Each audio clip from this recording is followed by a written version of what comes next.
الحمدللہ رب العالمین والصلاة والسلام علی سید الانبیاء والمرسلین اما بعد فاعوذ باللہ من الشیطان الرجیم بسم اللہ الرحمن الرحیم۔ الحمدللہ الہادی پروگرام میں حضرت ابراہیم علیہ السلام کا تذکرہ چل رہا تھا۔ سورۃ الشعراء ہے اور اس میں حضرت ابراہیم علیہ السلام کی تبلیغ کا ایک واقعہ ذکر کیا گیا جو میں آپ کے سامنے پیش کر رہا تھا کہ پہلے آپ نے اپنے ہم قوم لوگوں کو پوچھا کہ تم کس چیز کی عبادت کر رہے ہو، انہوں نے جواب دیا کہ ہم بتوں کی عبادت کرتے ہیں۔ تو آپ نے ایک ایسا کویسچن کیا کہ جس سوال کے جواب کی تلاش انہیں راہ حق کی طرف مائل کر سکتی تھی۔ تو آپ نے ان سے سوال کیا کہ کیا یہ بت تمہاری جب تم ان کو پکارتے ہو تو کیا تمہاری آواز سنتے ہیں، تمہیں کوئی نفع دیتے ہیں یا تمہیں کسی نقصان پہنچانے پر قدرت رکھتے ہیں؟ اب یقینی سی بات ہے کہ جب ایک انسان یہ سمجھتا ہے، اسے خود معلوم ہوتا ہے عقلی لحاظ سے کہ میں کسی موقف اختیار کرنے میں، کسی خاص نظریے میں، کسی خاص خیال میں، کسی خاص فکر میں غلط ہوں، تو اکثر ایسے ہوتا ہے کہ انسان اپنی غلطی کو تسلیم نہیں کرتا اور ایسی دلیل دینے کی کوشش کرتا ہے کہ جس دلیل سے بظاہر یہ معلوم ہو کہ یہ بالکل صحیح ہے، لیکن حقیقتاً وہ دلیل بھی بڑی ناقص ہوتی ہے۔ لہٰذا ان لوگوں نے جواب میں کہا کہ ہم نے اپنے آباء و اجداد کو اسی طرح پایا ہے کہ وہ بتوں کی عبادت کرتے تھے، ہم بھی کریں گے۔ اور یہ ایک اندھی تقلید تھی کہ اگر بالفرض جن کو ہم اپنا بڑا کہتے ہیں، ضروری نہیں ہے کہ وہ اللہ تبارک و تعالیٰ کی بارگاہ میں بھی بڑے ہوں، اور ضروری نہیں ہے کہ انہوں نے سابقہ زمانے میں درست فیصلے بھی کیے ہوں، درست چیزیں اختیار کی ہوں۔ تو بہرحال ان لوگوں نے دلیل کے طور پہ اپنے آباء و اجداد کے عمل کو پیش کیا۔ اس کے جواب میں حضرت ابراہیم علیہ السلام نے ذکر فرمایا کہ جن کی تم عبادت کر رہے ہو وہ تو تمہیں کچھ بھی نہیں دے سکتے، تو میں تمہیں بتاتا ہوں کہ میرا رب کیا کیا کرم نوازیاں فرماتا ہے، اور ان کرم نوازیوں کے جواب میں پھر یقیناً ہمیں فیصلہ کرنا چاہیے کہ کس کی عبادت کریں۔ تو پہلے آپ نے ارشاد فرمایا کہ الذی خلقنی فہو یہدین، میرا رب وہ ذات ہے جس نے مجھے پیدا کیا پھر وہ مجھے ہدایت دیتا ہے۔ والذی ہوا یطعمنی ویسقین، اور وہ ذات ہے جو مجھے کھلاتا ہے اور مجھے پلاتا ہے۔ واذا مرضت فہو یشفین، پس جب میں مریض ہوتا ہوں، مجھے کوئی مرض لاحق ہوتا ہے تو وہ شفائے کاملہ عطا فرماتا ہے۔ والذی یمیتنی ثم یحیین، اور وہ ذات ہے جو مجھے موت دے گی اور پھر مجھے دوبارہ زندہ کرے گی۔ والذی اطمع ان یغفر لی خطیئتی یوم الدین، وہ ذات ہے کہ میں طمع رکھتا ہوں، میں لالچ رکھتا ہوں، امید رکھتا ہوں کہ وہ میری خطاؤں کو قیامت کے روز معاف فرما دے گا۔ اس پہ میں کلام کر چکا ہوں کہ آپ کا یہ کہنا بطور عاجزی و انکساری ہے اور ہماری تعلیم کے لیے ہے۔ رب ہب لی حکما والحقنی بالصالحین، اے میرے رب مجھے حکم عطا فرما دے، یعنی حکمت عطا فرما، علم عطا فرما، دانائی عطا فرما، اور مجھے صالحین کے ساتھ یا صالحین کے ساتھ میلاد صالحین میں سے کر دے۔ یہ بھی آپ کو بتایا تھا کہ آپ تو صالحین کے والد ہیں اور آپ کی برکت سے ہزارہا لوگ صالحین بنے اور قیامت تک بہت سے بنتے رہیں گے۔ یہ سب عاجزی انکساری کے لیے اور ہماری تعلیم کے لیے ہے۔ اور پھر آپ نے چند مزید دعائیں کی کہ وَاجْعَل لِي لِسَانَ صِدْقٍ فِي الْآخِرِينَ، اے اللہ تعالیٰ میرے لیے سچائی کی زبان رکھ دے بعد میں آنے والوں میں، یعنی مراد یہ تھی کہ بعد میں آنے والے میری اچھی ہی روش کی ہی تعریف کریں، انہیں کوئی میرا ایسا میرے اندر خرابی نظر نہ آئے کہ جس کو وہ ذکر کریں میری برائی کے ساتھ۔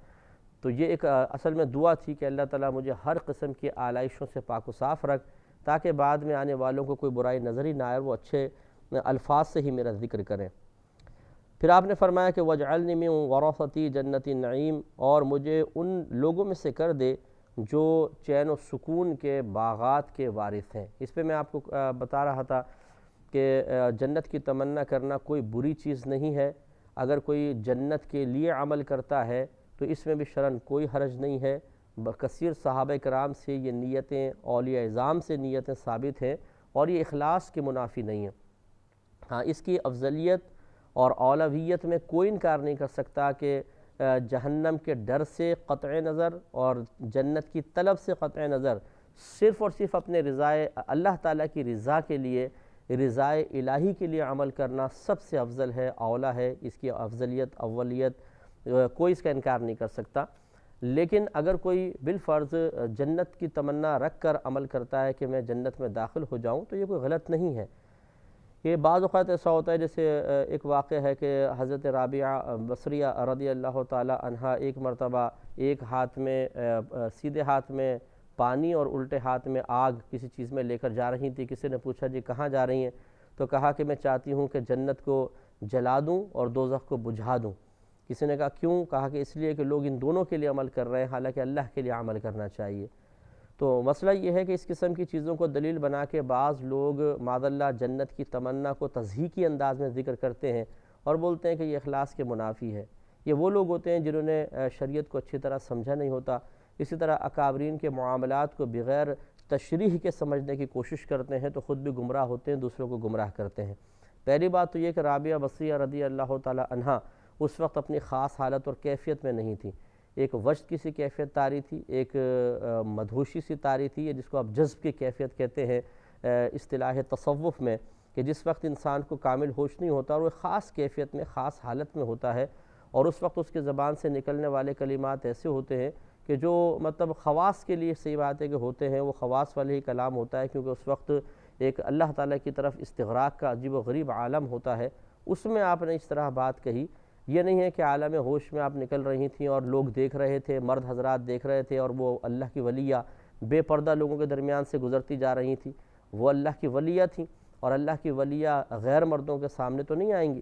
تو وہ اس لیے ذرا تمام واقعات کو ہر پہلو سے دیکھنا چاہیے۔ اور پھر کثیر، جیسے میں نے آپ کو عرض کیا، کئی صحابہ کرام سے ثابت ہے کہ انہوں نے جنت کی تمنا میں عمل کیے۔ جیسے صحیح حدیث میں آتا ہے کہ ایک شخص ایمان لے کر آئے، جہاد میں تشریف لے گئے، جب جنگ شروع ہوئی تو انہوں نے نبی کریم صلی اللہ علیہ وسلم کی خدمت میں حاضر ہو کے پوچھا کہ یا رسول اللہ صلی اللہ علیہ وسلم، اگر میں شہید ہو جاتا ہوں تو میرے لیے کیا ہے؟ تو سرکار نے ارشاد فرمایا تمہارے لیے جنت ہے۔ ان کے ہاتھ میں کھجور تھی، کہا کہ اگر اس کے شہادت کے بدلے میں جنت ہے تو پھر یہ کھجور کھانے میں بھی میں وقت گزارنا نہیں چاہتا ہوں، اور کھجوریں وہیں پھینکی، جنگ کی، اور آپ نے جام شہادت نوش فرما لیا۔ تو نبی کریم صلی اللہ علیہ وسلم نے ارشاد فرمایا کہ انہوں نے بہت کم وقت میں بہت کچھ پا لیا۔ تو اب یہ جنت کی بظاہر وہ یہ کہہ کر گئے کہ میں مجھے اچھا جنت ملے گی، تو وہ گئے اور شہید ہو گئے۔ گویا کہ ان کی شہادت کی حصول کی تمنا جنت کے لیے تھی، اگرچہ اللہ تبارک و تعالی کی رضا کا یقیناً ارادہ ہوگا۔ اور اگر آپ غور کریں تو جو جنت کے لیے عمل کرے یا دوزخ سے بچنے کے لیے عمل کرے، وہ رضائے الہی کے لیے ہی عمل کر رہا ہے۔ اس لیے کہ جنت کے لیے جب کوئی عمل کرے گا تو جنت اسی کو حاصل ہوگی جس سے اللہ تعالیٰ راضی ہے۔ گویا کہ جنت میں جانے کی تمنا حقیقتاً اللہ تعالیٰ کی رضا کے حصول کی ہی تمنا ہے۔ اور اسی طریقے سے اگر کوئی جہنم سے ڈرے گا اور اس سے بچنے کے لیے عمل کر رہا ہے تو جہنم سے وہی بچے گا جس سے اللہ تعالیٰ راضی ہے۔ گویا کہ اس میں سے بھی وہ اللہ تبارک و تعالیٰ کی رضا کو حاصل کرنا چاہتا ہے۔ تو خلاصہ کلام یہ کہ معلوم یہ ہوا کہ ایک ہے مکمل طور پہ توجہ صرف اور صرف اللہ تبارک و تعالیٰ کی رضا کی طرف رکھنا براہ راست، یہ افضل اور اولیٰ ہے۔ اور اگر جنت کے حصول کی تمنا یا دوزخ سے ڈر اور دوزخ سے بچنے کے جذبے کو وسیلہ بناتے ہوئے رضا الہی کی طرف آئیں تو یہ کم اولیٰ صورت ہے، لیکن معال اور نتیجہ دونوں کا ایک ہے۔ لہٰذا ہرگز ان کے لیے کوئی تضحیکی پہلو نہیں نکالنا چاہیے، اور نہ ایسا شخص کوئی معاذ اللہ کمتر اور حقیر ہے۔ اس میں تانہ زنی صحابہ کرام کی طرف بھی ہو سکتی ہے۔ تو آپ نے دیکھیں دعا کی کہ اللہ تعالیٰ مجھے چین و سکون کے باغات کے وارثوں میں شامل فرما دے، اور پھر دعا کی وغفر لی ابی انہ کان من الضالین، اے اللہ میرے والد یعنی چچا کی بخشش فرما دے، بے شک وہ گمراہوں میں سے ہے۔ تو یہ میں نے پہلے آپ کو عرض کر چکا ہوں کہ یہ آیت پہلے ممانعت نہیں تھی کافر شخص کے لیے دعائے مغفرت کرنے کی، لیکن بعد میں جب دیگر آیا بعد میں اللہ تبارک و تعالیٰ نے خود ابراہیم علیہ السلام کو بھی منع فرما دیا تھا، اور اللہ تعالیٰ نے قرآن عظیم میں بھی یہ واضح طور پہ بیان فرما دیا ہے کہ جو شخص کافر ہو اور پھر اسی حالت میں مر جائے وہ کبھی بھی نجات نہیں پا سکتا ہے۔ تو اب اگر اس کے لیے دعائیں مغفرت کریں گے تو گویا کہ خدا نخواستہ ہم اللہ تعالیٰ کے وعدے پر شک کر رہے ہیں، اور اللہ تعالیٰ کے وعدوں پر، اللہ تعالیٰ کی خبر پر شک کفر ہے۔ وَلَا تُخْزِنِي يَوْمَ يُبْعَثُونَ، پھر آپ نے مزید دعا کی کہ اے اللہ مجھے جس دن سب اٹھائے جائیں اس دن رسوا نہ کرنا۔ اب آپ خود غور کریں کہ ایک اللہ کے نبی ہیں، اتنا بڑا منصب ہے، حق پر قائم ہے، پھر عاجز انکساری کا یہ عالم ہے کہ یہ خوف دل میں محسوس فرما رہے ہیں کہ میدان محشر میں بہت سے لوگ رسوائی میں، ذلت میں مبتلا ہوں گے، تو اپنے لیے ڈر رہے ہیں کہ اللہ تعالیٰ مجھے ان میں شامل نہ فرمانا، مجھے میدان محشر میں رسوا اور شرمندہ نہ کروانا، یعنی گویا کہ مجھے ایسے کاموں کی توفیق عطا فرما اور جو تو نے ذمہ داری مجھے عطا فرمائی ہے اسے اس انداز سے ادا کرنے کی توفیق دے دے کہ میدان محشر میں کوئی کوتاہی میری ایسی ظاہر نہ ہو کہ مجھے شرمندگی اور رسوائی کا سامنا کرنا پڑے۔ تو حقیقتاً آپ کیا کوتاہی کریں گے، انبیاء علیہ السلام تو معصوم ہیں۔ یہ وہی دو پہلو یہاں پر بھی ہیں کہ ایک تو عاجزی اور انکساری، اور دوسرا تعلیم امت، یعنی بعد میں آنے والوں کے لیے آپ یہ تعلیم چھوڑ رہے ہیں۔ تو دونوں صورتوں میں آپ دیکھیں، ایک عاجزی انکساری کہ انسان کثیر عمل کرنے کے باوجود، کثیر بہت اعلیٰ منصب پر فائز ہو جانے کے باوجود ہمیشہ اپنے اللہ سے ڈرتا رہے اور اپنے آپ کو حقیر اور کمتر سمجھتا رہے، یہی انبیاء علیہ السلام کا طریقہ رہا ہے۔ جبکہ ہمارے ہاں صورتحال یہ ہے کہ جمعہ 8 دن ہوتے نہیں نماز پڑھتے ہوئے کہ حضرت اللہ کے ولی بن بیٹھتے ہیں۔ کوئی حاجی صاحب حج کر کے آ جاتے ہیں تو پھر ان کا تکبر دیکھیے، اسی طرح کوئی حافظ صاحب حفظ کر لیتے ہیں تو متکبر ہو جاتے ہیں، بعض لوگ علم دین سیکھنے کے بعد اور عالم کہلانے کے بعد تکبر کرتے ہیں اور عام لوگوں کو اس قابل نہیں سمجھتے کہ ان کے ساتھ گفتگو کریں یا ان کے ساتھ بیٹھیں یا ان کو مطلب وقت اس انداز سے دیں کہ وہ کچھ سیکھ سکیں، جھڑک دیتے ہیں، ہٹا دیتے ہیں۔ یہ ان لوگوں کے لیے ہے کہ جو واقعی جن کے پاس وقت بھی ہے، وہ ٹائم بھی دے سکتے ہیں، سب کچھ کر سکتے ہیں، لیکن یہ عوام الناس اس کو یقیناً دلیل نہ بنائے کہ بعض اوقات بعض علماء کرام ٹائم نہیں دے پاتے ہیں یا ان کی کثرت مصروفیات ہوتی ہے جس کی بنا پر ایک ذہن پہ بوجھ ہوتا ہے، وہ تلخ لہجے میں بھی گفتگو کر لیتے ہیں۔ تو ہمارے علماء اسلام نے یہی لکھا کہ اگر کسی عالم کی طرف سے اس قسم کا کوئی نامناسب رویہ محسوس بھی ہو تو بس یوں سمجھ لیں کہ وہ ہمارے روحانی والد ہیں، اور والد صاحب کا تو ہر قسم کا لہجہ برداشت کیا ہی جاتا ہے، اولاد کبھی ان پہ طعنہ زنی نہیں کرتی ہے۔ اور وہ ایک کنویں ہیں، ہم پیاسے ہیں۔ کنواں اگر مثال کے طور پہ کنویں کے قریب قریب کانٹے ہوں اور پانی اندر سے نکالنے میں ہمیں تھوڑی تکلیف اور مشقت کا سامنا بھی کرنا پڑے، مثلا بہت ہی گہرا کنواں ہے اور بڑی طاقت لگانی پڑتی ہے اور ہاتھ وغیرہ دکھ جاتے ہیں، لیکن اس کے باوجود مطلب تو ہمارا ہی ہے،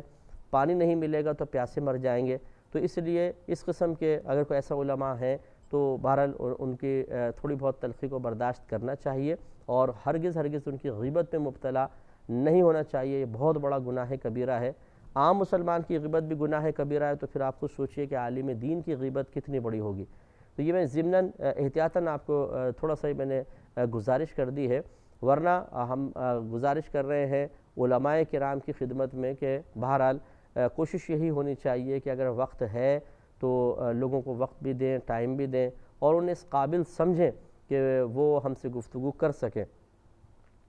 اسی طریقے سے بعض حضرات ہوتے ہیں کہ غریبوں کی امداد کی، تھوڑا بہت نیک عمل کیا، اس کے بعد وہ اپنی آخرت میں گرفت سے بالکل غافل ہو جاتے ہیں اور وہ سمجھتے ہیں کہ اب ہم نے اپنے آخرت کو بہت ہی محفوظ کر لیا ہے۔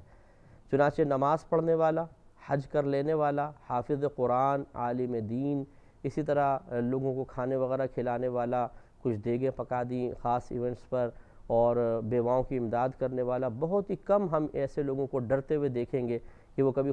حقیقتاً خوف میں مبتلا ہوئے ہوں۔ ایک ہوتا ہے لوگوں کے سامنے دعا کے اندر ایسے الفاظ ادا کرنا جیسے محسوس ہو کہ جی خوف ہے، اور ایک ہے کہ تنہائی کے اندر انسان بیٹھا ہے اور دل پہ ایک دم ایک کیفیت طاری ہوئی کہ اللہ تعالیٰ مجھے پکڑ نہ لے، میری گرفت نہ ہو جائے، پتہ نہیں میدان محشر میں میرے ساتھ کیا ہوگا، یا واقعی مطلب اگر ہم بالفرض ہم سے کوئی غلطی ہو جائے کہ ہم کسی کی دل آزاری کے مرتکب ہو گئے، ہم نے کسی کے ساتھ ناجائز کر دیا، تو اس قسم کے لوگ جو ہیں وہ معافی طلب کرنے میں بہت ہی دیر لگاتے ہیں، غفلت کا شکار ہوتے ہیں، اور کبھی تو ایسا بھی ہوتا ہے کہ باطنی بڑاپن اور تکبر معافی طلب کرنے کی طرف مائل ہونے نہیں دیتا ہے۔ ہم معافی مانگیں، میں نماز پڑھتا ہوں، یہ بے نمازی ہے، میں حافظ قرآن ہوں اور یہ تو عام سے لوگ ہیں، میں نے تو 10 حج کیے ہوئے ہیں اور یہ تو ایک حج کی بھی سعادت عمرہ تک اس نے نہیں کیا ہے، تب میں اس سے معافی مانگوں؟ تو یوں بعض اوقات ہوتا ہے کہ تکبر کی وجہ سے پھر انسان معافی تک بھی نہیں مانگتا ہے۔ تو خلاصہ کلام یہ ہے کہ ابراہیم علیہ السلام منصب نبوت پر فائز ہونے کے باوجود اور آپ کے بعد جتنے بھی نبی آئے ہیں سب کے سب آپ کی نسل سے تھے، تو اتنے عظیم والد آپ خود سوچئے کہ ان کا کیا مقام و مرتبہ ہوگا، لیکن اس کے باوجود وہ ڈر رہے ہیں، اور ہماری حالت یہ ہے۔ اسی طریقے سے بہت ہی معذرت کے ساتھ مشائخ عظام کا معاملہ بھی بڑا نازک ہے۔ میری زندگی میں الحمدللہ چونکہ میں اسی فیلڈ سے تعلق رکھتا ہوں، ایسا نہیں ہے کہ خوف خدا رکھنے والے پیر اعظام، مرشدان کرام اور مشائخ عظام اب موجود نہیں ہیں، ایسا نہیں ہے، بہت اچھے لوگ موجود ہیں، لیکن صحیح بات ہے کہ ہر جگہ موجود نہیں ہیں۔ تو بعض ایسے بھی آپ کو پیر اعظام ملیں گے کہ تکبرانہ جملے بولیں گے، اور وہ ہر ایک کو اپنے مقابلے میں اگر کوئی شخص کسی نے ان کے ساتھ کوئی ناجائز کر دیا، کوئی برا بھلا کہہ دیا، فوراً جہنم کی شکل دکھانے کی کوشش کریں گے، تم جہنمی ہو جاؤ گے، تمہارا ایمان برباد ہو جائے گا اگر تم نے ہمارے ساتھ ایسا کیا، ہماری شان میں گستاخی کی۔ اور مریدین بھی ان کے بعض اوقات ایسے ہوتے ہیں کہ جو چیلے چاٹے قریب والے ہوتے ہیں کہ وہ رکھے ہی اس لیے ہوتے ہیں کہ وہ لوگوں میں خوف پیدا کر کے حضرت کی عظمت کے چرچے بیان کرتے رہتے ہیں، اور یہ ثابت کرنے کی کوشش کرتے ہیں کہ ان کی شان میں ادنیٰ سی گستاخی آپ کے تمام سابقہ اعمال کے زوال کا سبب بن جائے گی اور آپ جہنمی ہو جائیں گے۔ تو لوگ ڈرتے رہتے ہیں، خوف زدہ رہتے ہیں، اور اس خوف میں مبتلا کرنے کے بعد پھر وہ اپنی بہت سی ناجائز باتیں بھی منواتے رہتے ہیں، اور جو ان کا حق نہیں ہے اس کو اپنا حق کہہ کر بیان کرتے ہیں۔ تو اس قسم کے بہت سارے واقعات بہرحال ہماری زندگی میں آئے ہیں۔ تو خلاصہ کلام یہ ہے کہ ایسا بھی نہیں ہونا چاہیے۔ جو جتنا بڑے منصب پر ہوگا، یاد رکھیں اس میں خوف خدا اتنا ہی زیادہ ہونا چاہیے، اور اتنی ہی عاجز انکساری ہونی چاہیے۔ لیکن ہم عوام کی خدمت میں ضرور یہ گزارش کریں گے کہ آپ برائے مہربانی اس مطلب امتحان میں اپنے آپ کو نہ ڈال لیجئے گا کہ آپ اب صرف واچ کر کے کسی کا مشاہدہ کر کے اور اس کے بارے میں رائے قائم کرنے کی کوشش کریں۔ اس کے لیے ایک وسیع علم چاہیے۔ بعض اوقات ہم ایک شخص کے صرف ایک ظاہری پہلو کو دیکھتے ہیں اور پہلو ہمارے پاس نہیں ہوتے، ہمارے سامنے نہیں ہوتے۔ مثال کے طور پہ میں کسی سے ملنے گیا نہیں ہوں، فرض کر رہا ہوں، فرض کر لیں میں کسی سے ملنے گیا اور وہ شخص کسی کو غصے میں ڈانٹ رہا تھا، اور میں نے اس کو دیکھا اور واپس آ گیا۔ اب کسی نے مجھ سے پوچھا جی کیسا آپ نے پایا؟ میں نے کہا بھائی وہ تو بڑے جلالی آدمی ہیں، بہت غصیلے آدمی ہیں۔ تو آپ خود سوچئے کہ ایک دفعہ کی صرف ایک نظر ڈالنا اور اس وقت کی موجودہ حالت سے میں نے کیسے اندازہ کر لیا کہ وہ بہت غصے والے ہیں؟ ہو سکتا ہے وہ جائز بھی غصہ کر رہے ہوں۔ جلال میں تو ہمارے نبی کریم صلی اللہ علیہ وسلم بھی تشریف لائے ہیں، اور بڑے غضب میں، اتنا بعض اوقات آپ نے غضب فرمایا کہ سیدہ عائشہ صدیقہ رضی اللہ تعالی عنہا نے اس طرح تعبیر کیا کہ آپ کے چہرے پہ جلال اتنا تھا، ایسا سرخ چہرہ ہو گیا تھا کہ جیسے انار کے دانے آپ کے گالوں پر نچوڑ دیے گئے ہوں، اتنا سرخ۔ یعنی ایسے بھی جلال میں سرکار تشریف لائیں، لیکن اللہ کی رضا کے لیے، حق کی خاطر، جب دین کے کام میں کوتاہی ہو رہی ہو، جب کسی بڑے فتنہ فساد کے اندر مبتلا ہونے کا امت کا اندیشہ ہو، تو سرکار صلی اللہ علیہ وسلم اس خلاف شرع کام پر یا پھر جو مطلب غلطی ایسی جو نادانستہ طور پر ہو رہی ہے لیکن اس کے اثرات بہت دور تک پہنچنے والے تھے، اس پہ جلال کا اظہار فرماتے تھے۔ تو معاذ اللہ ثم معاذ اللہ کیا اگر اس وقت کوئی سرکار کو دیکھتا کہ آپ جلال میں ہیں اور پھر بس دیکھ کے دور سے ہٹ کر یہ رائے قائم کرتا کہ آپ تو بہت جلال میں رہتے ہیں، بہت جلالی ہیں، اور آپ اس وقت اظہار ناراضگی فرما رہے تھے، آپ متبعین کو ڈانٹتے ہیں، تو کیا اس کی رائے درست ہوگی؟ یقینی سی بات ہے نہیں۔ اس طرح آپ اپنے بارے میں بھی غور کریں، جو ہمارے سننے والے ہیں، آپ کی مختلف اوقات میں کچھ خاص کیفیات ہوں گی، کبھی آپ غصے میں ہوتے ہیں، کبھی آپ ہنسی مذاق کر رہے ہوتے ہیں، کبھی زور سے قہقہ لگا رہے ہوتے ہیں، کبھی اور کوئی صورتحال ہوتی ہے۔ اگر خاص اس وقت آپ کو کوئی دیکھ کر اور آپ کی مطلب پوری زندگی کو دیکھے بغیر، آپ کے پورے معمولات کو جانے بغیر، اس ایک نظر یا ایک محفل سے آپ کی شخصیت کے بارے میں رائے قائم کر لے، تو کیا آپ اسے اپنے لیے مناسب تصور کریں گے؟ بس یہی ہوتا ہے، کسی کو ہم نے فون کیا، اس نے ڈانٹ دیا، ہم اس کے بارے میں فوراً ایک تصور قائم کر لیتے ہیں، جی سخت مزاج ہے، بد دماغ ہے، متکبر ہے، غرور ہے۔ کسی کے پاس گئے، اس نے ملنے کے لیے ٹائم نہیں دیا، جی وہ تو بڑے متکبر ہو گئے ہیں۔ اتنی سی باتوں سے کیسے اندازہ کیا جا سکتا ہے؟ اور ایسے صرف چھوٹی باتوں سے وہی رائے قائم کرتا ہے کہ جس سے کوئی شعور نہیں ہوتا، اور بے شعور آدمی کے رائے کا کوئی اعتبار نہیں ہوتا۔ اس کو سمجھنے کی ضرورت ہے۔ انشاءاللہ زندگی رہی تو نیکسٹ پروگرام میں مزید اس پر کلام کریں گے۔ اللہ تعالیٰ آپ کو اگلا پروگرام دیکھنے کی بھی توفیق